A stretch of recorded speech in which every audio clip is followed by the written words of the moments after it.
Hey everybody, welcome back to the Budget Bladesman. The blade we're going to be looking at today is the SOG Terminus XR.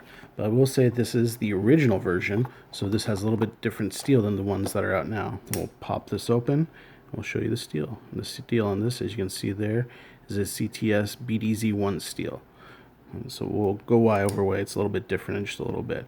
So we'll pop this open and go over the specs. So this is actually the perfect EDC size I should say, at 7 inches overall, and then we have a blade length there of 3 inches, blade thickness, which is kind of right in the ballpark we like it, 0.11. Again, that is the CTS BDZ1 steel, and this is the original version. The new versions now have either D2 or they have S35VN, and we'll go over the price differences when we get to that point. And again, it's a hollow ground drop point, and then we have a few different opening methods. We have the flipper tab, which that is like my least favorite part. It does not really open real reliably unless you kind of snap it. And then it has, again, like their version of an axis lock. They call it the XR lock. So we pull down on the tab there. You can swing that open. It's pretty reliable. It's just a little more difficult to do it on camera. You can see it pops it open right there. And then, of course, you have your thumb studs. And then pops that right open.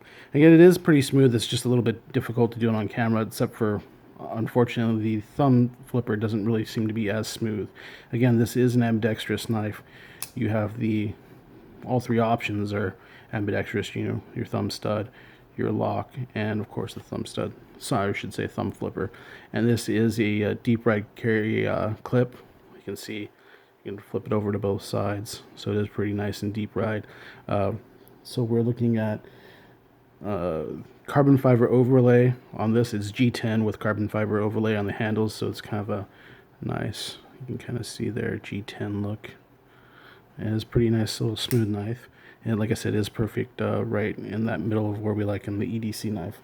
So let's roll on our comparisons, just take a look at what the difference is. First up, as always, is the K-bar dozer. You can see pretty much right where we like it. They're pretty much right dead even as far as size, because of course, the dozer is right at 3 inches, everything else pretty much right in the same ballpark. And then if we pull out our Gerber flat iron, it's going to be just a tad bit bigger, of course. So it's a little bit smaller than that, but then you get our sharpened blade length there. There we go. You can see right there. It's actually pretty close on the sharpened blade length, but overall blade length, because of course that Gerber flat iron has such a giant choil, it's going to be quite a big difference. So get these up, get these out of the way. Okay, and then let's go ahead and throw our shorts on the table so we can see what these look like on the shorts / khakis. Alright, so here we go. So let's get that in. And I will say the one thing that it is deep ride, and it will go all the way in. It's just struggling with a little bit here. You can see, like I said, it is deep ride. We'll go all the way into that pocket. There you go. But it does have the SOG logo, so you do kind of see that that's a SOG.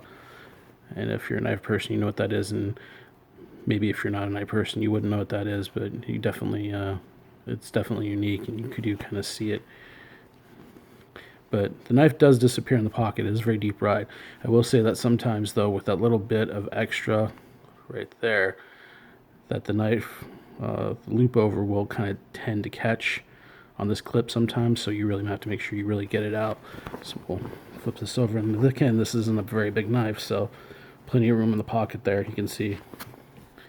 And if we flip the shorts inside out, so we can see the inside of the pocket. So there's the inside of our pocket, and again, there's our knife. Get your whole hand in that pocket. Now, let's go over the pricing a little bit. So originally I paid $55 for this version, but they do not sell this version anymore. They do the versions that they have now with the carbon fiber, and only in the carbon fiber, they have the S35VN. They do make a D2 version, but the D2 version is only G10 handles, and then you're looking at green, red, or black if you want the D2.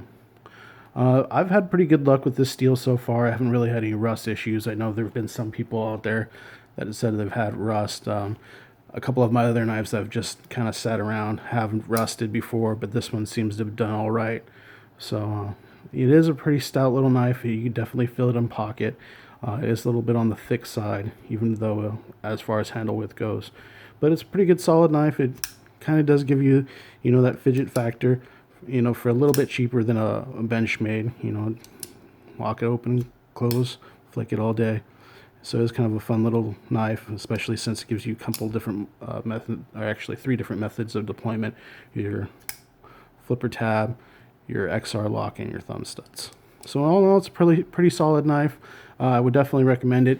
For S35 VN for $85, I think it's still a good price. And even if you want just the D2 version at $55 or so, it's still a pretty good solid knife. So I would say this is something I would definitely look into if you're looking maybe first. I would definitely recommend if you're going to do the D2 version, if you're looking for something a little more budget, because then you have kind of all the options of still having a fidget factor, so to speak. So that's it with this knife, and we'll catch you guys next time.